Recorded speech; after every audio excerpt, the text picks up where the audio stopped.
que, doctor, a base de la anamnesis pueden ser datos resaltantes, ¿no? Por ejemplo, en la edad del paciente podemos ver que algunas ciertas enfermedades prevalecen en ciertas edades, ¿no? O también puede ser, quizás, Claro, eso Edwin, lo entiendo, lo entendemos. O sea, eso ni hablar, que la anamnesis es importante, es clave. Ya lo hemos visto, ¿no?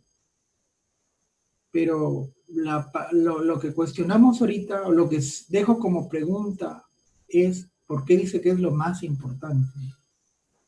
Argente pone un argumento, él dice porque la mitad de los diagnósticos lo hago con el examen, con la anamnesis. Pero la otra mitad quedaría entonces para el examen físico. La pregunta es, entonces, ¿no es igual de importante? ¿No están 50-50 entonces?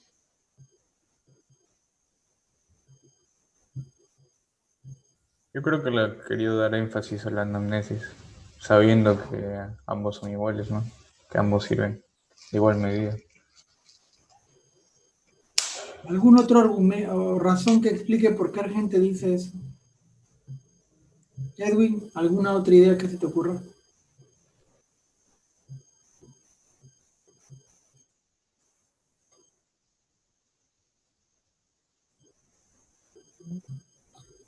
Miren, si lo meditamos bien, es cierto que el examen físico me da otro 50% y tal vez más dependiendo de la patología. La verdad, jóvenes, es que esa declaración es un poco... ¿Por qué? Porque hay enfermedades que necesitan mucho de la anamnesis y hay otras que necesitan mucho del examen físico. Por ejemplo, en la cefalea, les digo como neurólogos en la cefalea, el paciente va perfectamente normal, habla, se comunica. Ustedes lo notan cuando se acerca y le dice, doctor, vengo a la consulta porque me duele mucho mi cabeza. Y ustedes notan que no tiene parálisis de músculos extraculares, que no tiene alteración del lenguaje, hace ademanes, entró caminando, aparentemente no tiene déficit motor. Y si lo examinan, el examen es anodino. La expresión anodino significa que no les dice nada. ¿Sí? Allí en dolor de cabeza, en la mayoría de dolores de cabeza, el 90% del diagnóstico se hace con la anamnesis. Porque lo demás va a estar normal. En una migraña está normal el paciente. Aún en una cefalea tumoral, al principio el paciente va a estar normal. ¿Sí? O sea, al principio el dolor de cabeza, para que duele la cabeza por tumor tiene que haber un aumento de la presión intracraneal. ¿Correcto? Y van a aprender más adelante en los años posteriores que la presión intracraneal tiene un ritmo circadiano. Aumenta por las mañanas y por las noches. Entonces, antes que el paciente tenga una presión intracraneal permanente alta, el paciente va a presentar aumentos que sobrepasen la presión intracraneal normal en los puntos en los que es más alta fisiológicamente. No sé si me estoy dejando entender. ¿Sí? Sí, me estoy dejando entender. La presión intracraneal sube con un ritmo circadiano temprano por las madrugadas y por las tardes. ¿Correcto? O sea, por las noches y por las madrugadas. ¿Sí? ¿Me dejo entender? Pero dentro del rango normal. ¿Sí? Fluctúa así. Tiene dos picos. Entonces, si un paciente está desarrollando hipertensión endocraneal, antes que todo el día esté con hipertensión endocraneal, va a alcanzar los niveles de hipertensión endocraneal por las madrugadas y por las noches. ¿Correcto? ¿Sí? Entonces, al principio el dolor de cabeza va a aparecer por la madrugada y por la noche. Antes que se haga permanente. Entonces, un paciente con cefalea, el diagnóstico es netamente anamnesis. ¿A qué horas le duele? ¿Cómo le duele? ¿Cuánto le duele? ¿Qué síntomas están asociados? ¿correcto? Sí. Le hago el examen clínico y es muy probable que no encuentre nada normal. En ese caso, por ejemplo, el 90% del diagnóstico es anamnesis, o sea, de base en la anamnesis. Entonces yo puedo decir que para una cefalea es importantísimo, fundamental la anamnesis. Si no hago anamnesis y lo examino al paciente, me equivoco porque le digo, estás bien. O sea, puede estar bien, me refiero, no tienes nada, no nada malo. Entonces ahí es indudable, ¿no? Si el 90%, pues lo más importante en cefalea es la anamnesis. Ahora, un paciente que viene con vértigo, es un paciente que dice, doctor, yo siento que todas las cosas me giran. Entonces, el neurólogo, ya lo van a ver en la unidad 15, ahí enfoque del paciente con vértigo. Ojalá nos vuelva a tocar. Bueno, conmigo nunca les va a tocar porque yo no tengo grupo. Ustedes son de Dr. Jick.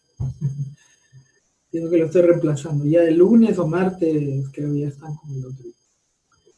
Entonces, en vértigo, lo que yo quiero saber es si ese síntoma es de carácter central, sistema nervioso central, es el sistema nervioso periférico o el psicógeno. Y para eso yo no lo puedo saber si no evalúo los reflejos vestibulares. Si no evalúo los reflejos vestibulares, no hago el diagnóstico. Entonces ahí el examen físico, ¿qué parte tiene, no? Se invirtió ahora. O sea, la anamnesis me dio un porcentaje, pero si no lo hago, yo no puedo decirle qué es. Entonces, cada enfermedad tiene un patrón, ¿no? De comportamiento. Cada entidad nosológica va a tener un patrón de comportamiento con relación a la historia clínica. Pero en algo sí podemos justificar a la gente. Y en algo sí podemos decir que la historia clínica, la anamnesis, es la parte más importante, por otro argumento, más que por lo que el diagnóstico, porque eso va a variar de entidad patológica a entidad patológica. Y es que, si yo no determino bien la molestia principal y lo que tengo que explorar, ¿cómo orientaré mi examen clínico?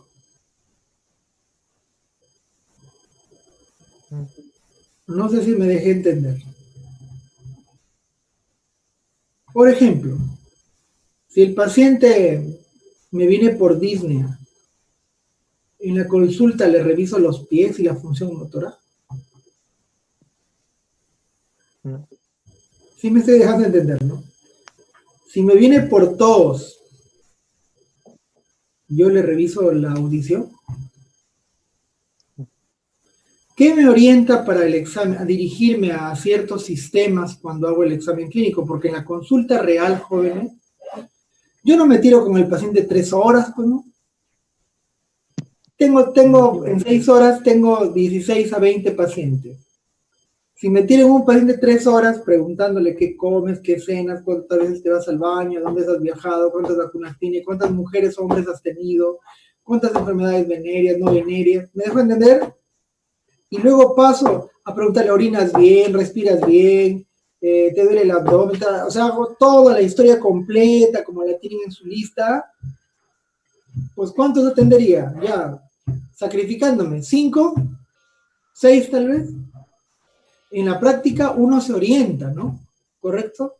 Doctor, tengo fiebre y tos. Muy bien, cojo mi estetoscopio y le oculto el aparato respiratorio, o sea, en este caso los pulmones, ¿no? ¿Cierto? ¿Correcto? Me oriento. Pero ¿en qué baso la orientación? ¿De qué voy a explorar? ¿En qué la baso? O sea, ¿por qué me dirijo a algo específico en mi examen clínico? ¿Signos vitales, doctor?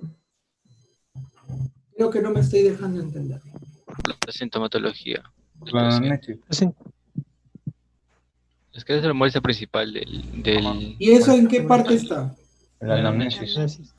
Claro, o sea, en la práctica, con un margen de error, por supuesto, el médico simplifica tiempos porque escucha la molestia principal, la interpreta en función de su experiencia y del conocimiento previo y dice, voy a explorar.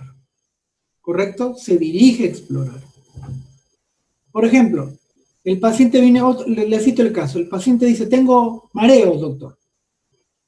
Entonces el médico dice, mareo, es impreciso. Le pregunta, ¿a qué te refieres? ¿Todas las cosas dan vuelta? No, doctor. Cuando yo me paro se pone oscuro todo y me quiero desmayar. Entonces el médico dice, síncope o presíncope. Correcto. Y dice, y siempre cuando te paras, sí, doctor, por ejemplo, si ahorita me paro, me tengo que agarrar porque después de unos segundos me quiero caer, luego me pasa. Y el médico dice, probablemente sea una hipotensión, en su mente, ¿no? Dice, eso se parece a una hipotensión ortostática. Entonces, a ver, le dice, coge su manómetro y dice, a ver, te voy a tomar la presión acostado y luego, ¿por qué hizo ese examen? Porque ya tiene la experiencia. Pero ¿por qué se dirigió a eso? ¿Qué lo orientó? Anamnesis. Muy bien, Carolina. ¿Qué lo orientó? La molestia principal, ¿no? O sea, él determinó que el mareo del paciente, por la descripción que dio de la enfermedad actual, se parecía mucho a un síncope, ¿correcto? Y por las características de que era postural, el médico hipotetizó que podría ser una hipotensión ortostática. ¿Y qué tenía que hacer para definir si era así? Examinar la presión. ¿Qué lo orientó a examinar la presión? ¿Por qué no examinó el oído, no examinó el ojo? Por la molestia. Por la descripción del mareo. Por la interpretación La molestia principal. principal. El médico tenía un bagaje de causas que generan esa molestia principal. ¿Correcto? Trató de entender bien en qué consistía la molestia principal. ¿Correcto? Porque si él lo hubiera yo he recibido pacientes que vienen a neurología por mareo. ¿Y sabe qué le ponen el médico en el diagnóstico? Vértigo central. Y cuando le interrogo al paciente, es un paciente con una próstata grande que toma tansulosina, que es un fármaco que se usa para dilatar el esfínter vesical, pero que también genera hipotensión ortostática. Y le pregunto, ¿cómo es tu mareo? ¿Te da todas las cosas vueltas? No, doctor, yo me paro y se me nubla la vista. ¿No les ha pasado a ustedes cuando eran más jovencitos que se paraban y a veces se nublaba la vista cuando estaban sentados en el mueble? ¿Les ha pasado a algunos? Sí, ¿no? Es porque caía el flujo sanguíneo cerebral por unos instantes. Pero lo recuperábamos rápido. En ellos demora más y se quieren desmayar. Peor, se han comido, esos pacientes cuentan que se han comido y se paran, como el flujo sanguíneo se dirige a la parte esplácnica, se acentúa más la hipotensión. Entonces, miren, si un paciente me viene por mareo, les estoy poniendo un ejemplo, viene por mareo, entonces yo primero averiguo de qué trata su mareo. ¿Es ataxia? ¿Es vértigo? ¿O es síncope o presíncope? Determino que se parece a un síncope su mareo. Entonces me doy cuenta que hay varias causas de síncope. En 3 grupos, y estoy resumiendo, miren cómo estoy tratando de resumir cómo es el razonamiento clínico. Las 3 causas más frecuentes son la hipotensión ortostática, ¿ya? El vaso vagal y las cardiopatías estructurales o de conducción, o sea, del ritmo cardíaco. ¿Correcto? ¿Sí? Miren, 3. Entonces, una de las más frecuentes es el ortotastismo, o sea, la hipotensión ortostática. Pregunto, ¿consume fármacos para generar la hipotensión? Señor, ¿toma algún medicamento? Sí, doctor, tomo tansulosina porque tengo la próstata grande. Ya está. Le pregunto, ¿y cómo te ocurre ese desmayo?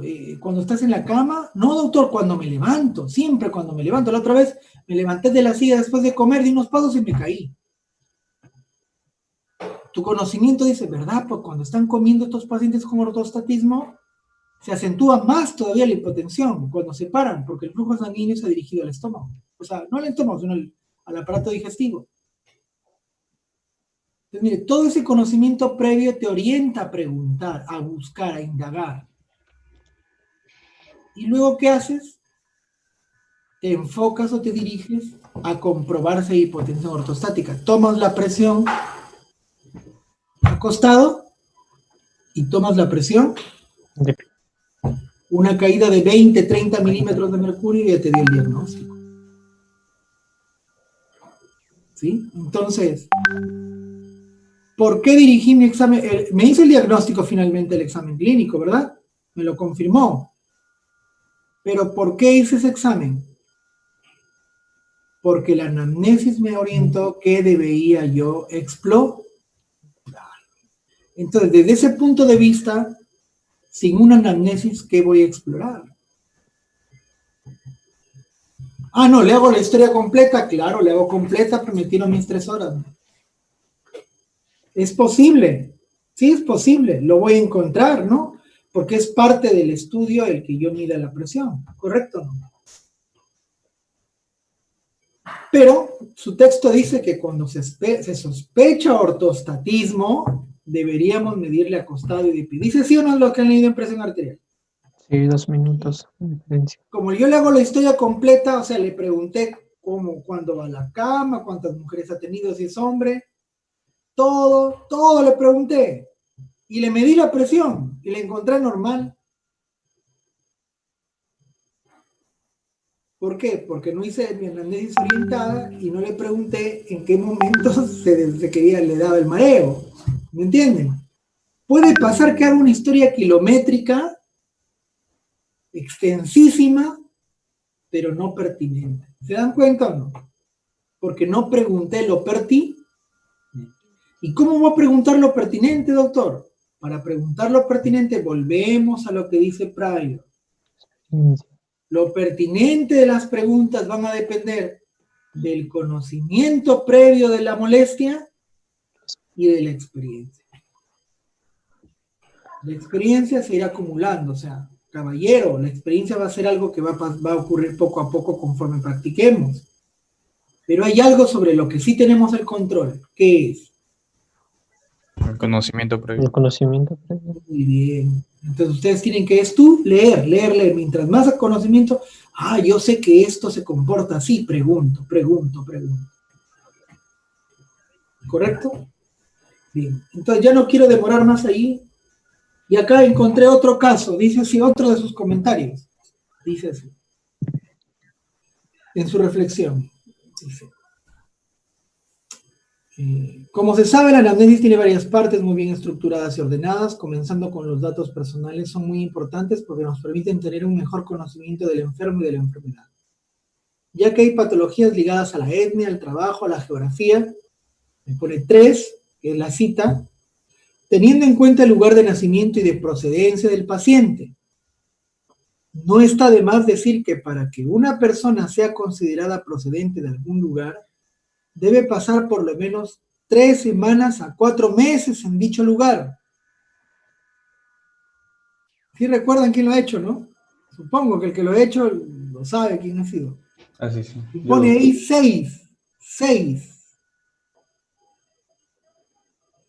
Me pone acá 6, una cita. Entonces voy a la cita y 6 dice Swartmar, 2015. Tratado de Semiología, Anamnesis, preguntas del entrevistador, capítulo 1, séptima edición, el Servi de España. ¿Qué página, por favor? Lo quiero saber. Aquí le he puesto, buen dato, pero nota la cita exacta. A ver, por favor, el autor, si nos ayuda aquí del comentario. Así, doctor. Justo antes, como usted dio un tiempo, fui a preguntarle a mi papá, como mi papá es internista, a ver si me ayuda en algo, y me dio esa referencia. y me dijo tal cual está textado ahí y en qué libro él no se había referido. Pero ¿lo has encontrado? ¿Tienes Por el el tiempo, libro? no, por el tiempo no. Claro, porque dime ese libro lo tenemos Sí, sí, está justo en las bibliografías. me refiero lo tenemos acceso a través del Clinical Key, ¿no sabes? No, pero no sabría decirle. A ver, voy a acceder acá a Clinical Key, porque lo tenemos como parte de la base de datos de la universidad. Libros. Entonces, tarea, Jean-Pierre, ¿ya? Nos vas a ver, ¿qué importa si tienes el enlace digital? No sé dónde está, donde esté en internet, aunque sea esa Sí, porción. yo lo puedo conseguir por PDF. Ya sí lo envías, por favor, para Yo, ver, ¿sí? Porque no se el preocupe. dato es interesante, ¿no? Sí. Y ya tenemos otra persona más que por ahí opina como Gustavo, ¿no? Que hay un tiempo mayor, no, de 3 meses más o menos, dice, ¿no? De semanas a meses, dice, de 3 semanas a 4 meses, o sea, dependiendo, dice, ¿no? De 3 semanas a 4 meses para considerar su lugar de procedencia. Supongo que dependerá de qué tipo de patología. Acá estoy entrando a libros. ¿Es en inglés la referencia o en español? No te escucho, Jean-Pierre, está apagado. En español, doctor. Ay, no, no hay libros en español.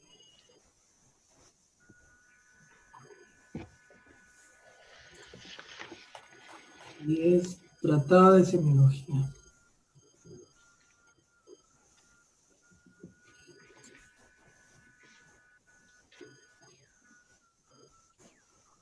Tratado de Semiología.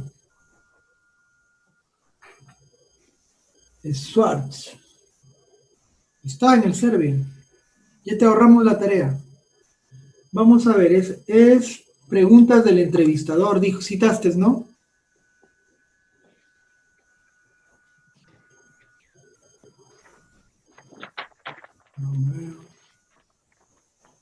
Voy a compartir con ustedes la pantalla.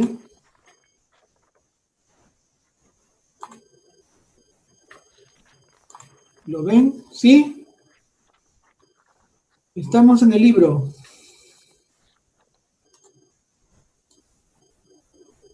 Este es el texto que citaste.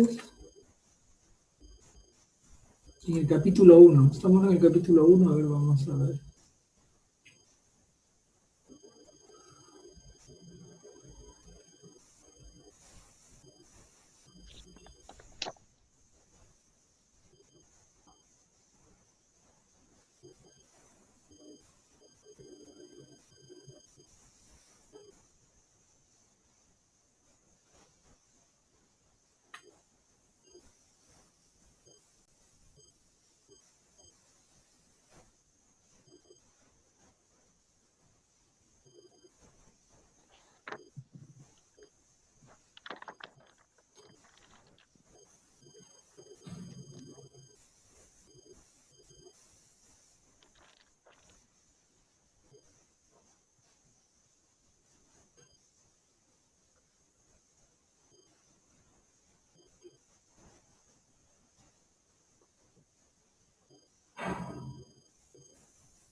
Dedica bastante a habilidades en la comunicación el primer capítulo de este libro, ¿no?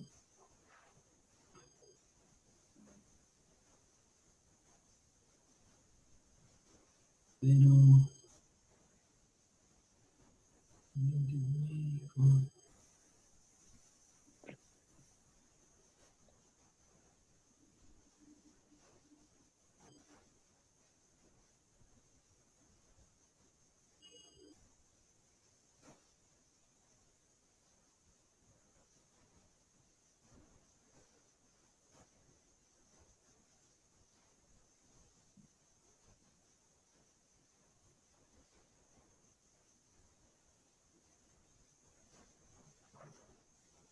realmente no lo encuentro, ¿no? A ver si... Sí, doctor, yo tampoco lo he revisado, como le digo, como usted dio un tiempo determinado para buscar, yo fui, básicamente, como mi papá estaba desocupado, le pregunté y me dio esa referencia. Claro, entonces la tarea va a ser que sustentes la revisión. Claro, ya que ya de aquí, como creo que tiene más tiempo, Para voy el y lunes, le pregunto bien, porque bueno, eso es lo que me dijo. para el lunes lo revisas aquí. Ya no se preocupe. Lo tienes el libro en tu Clinical Key, puedes acceder a él. Y es un texto en español y puedes, quiero que nos ayudes allí, por favor. Me pareció Sí, no se preocupe. buena la cita que utilizaste, Ajá. pero como te digo, lo que deseo, jóvenes, es que sean ustedes al redactar, pues, precisos, ¿no? No les he exigido que la cita sea en Vancouver, pero de ahora en adelante, por lo menos en los 2 días, van a ser Vancouver, ¿ya? ¿Por qué Vancouver? Y si es posible, el párrafo me lo van a poner. Porque no quiero estar así, pierdo mucho tiempo buscando de dónde tomaron la referencia. ¿Sí? Entonces, hace poco lo que he querido hacer es llamar a Gustavo para que me active mi Turnitin, para mejor meterlo al Turnitin que me diga directamente de dónde está tomado, ¿no? Y saber también cuánto han parafraseado y cuánto han cortado y pegado. ¿Ya? Entonces lo que quiero es que son 500 palabras, chicos. ¿Sí? Entonces, tienen que ser un poquito ya más acuciosos en lo que están colocando. ¿Sí? Bien. Bueno, vamos a dejar ahí, ya dedicamos bastante tiempo a retroalimentar sus trabajos.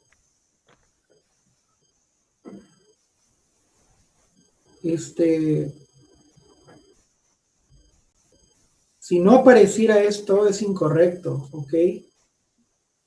O sea, miren, en el caso de Gustavo, él no colocó referencia. Él dio su opinión, ¿correcto?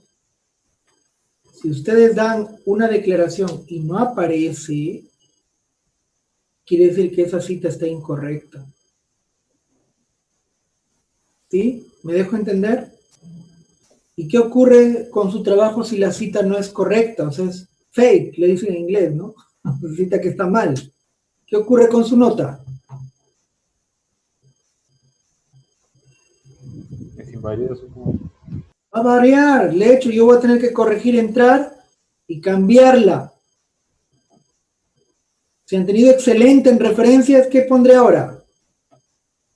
Si han tenido muy bueno, ¿a dónde va a variar? A bueno nada más, ¿no? Entonces, no es que digo algo y lo pongo, no. Tienen que cerciorarse. Son 500 palabras, chicos, 500. O sea, yo no quiero un testamento, pero su opinión, su cita, ¿por qué piensan que es así? ¿Sí? Entonces, yo no voy a ir en contra de lo que ustedes tengan una opinión, ¿no? Sustentan, pues, por ejemplo, Gustavo dice, yo pienso esto porque hay enfermedades que de un lugar a otro en 15 días, 3 meses se manifiestan recién y yo debo de saber. ¿Correcto? Están sustentando, tienen que sustentar, ¿ya? Pues con esto les he dicho que yo lo leo. De repente no puedo leerlo con todo detalle, pero lo leo. Y doy mi apreciación de lo que están haciendo. ¿Ya? ¿Sí? Ya, bien. Muy bien. Entonces el lunes nos aclaras eso de la cita. Bien. Ahora sí vamos a pasar al tema de ahora, que es presión arterial. Entonces,